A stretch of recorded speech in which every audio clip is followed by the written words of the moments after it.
If we think about it, there are actually two different aspects of painting, which we find in every single medium, whether that be oil, watercolor, pastel, even something like charcoal, that are key fundamentals that make a painting work, regardless of the medium. This is light and shade, the ability of light to create a credible subject. So that's actually two different things that work together. The first one is the ability to create a believable light, a believable set of shadows that create the shape, the essence of the subject. So the shape of the face, if you're doing a portrait, the depth, the light, and the volume that you get in your shapes. That's basically a question of your light and your shade. So light is essential to create the credibility of the subject, but you go further than that in the sense that the second part, which is essential, is the credibility of the subject. So it's not just a question of light, then you actually get the choice of colors, which are logical for the subject.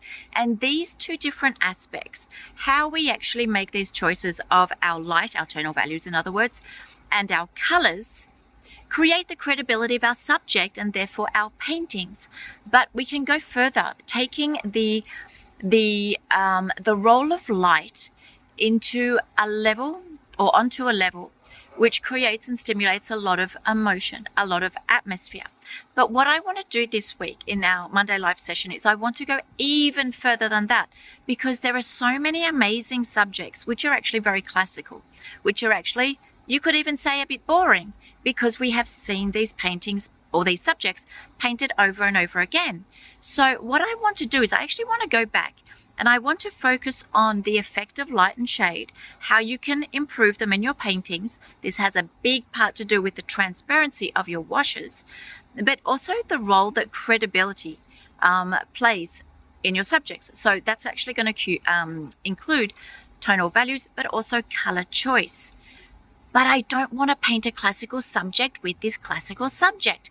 I want to be able to use light, shade, color choice, and transparency to take an ordinary classical subject and turn it into something which has more magic. And that more magic is definitely going to be carried through the light in the subject. This is a really important aspect of painting if you're wanting to get more mood and atmosphere in your paintings, but at the same time, if you want to make classical subjects a little bit more interesting than just the subject itself. So come along and paint along this Monday, the 6th of April, as we start to paint and incorporate transparency, light, shade, and emotion into our watercolors. And if you want to paint along, then obviously you get a critique of the painting that you've done during the live with pleasure. And don't forget that if you can't join us live this Monday, then just by joining, you actually get the link and you can watch the recording as many times as you like. So this is a big live for anybody who has trouble with light and shade, with emotion and atmosphere, and obviously with transparency of your washes. So with that said, I shall see you this Monday, the 6th of April. Take care.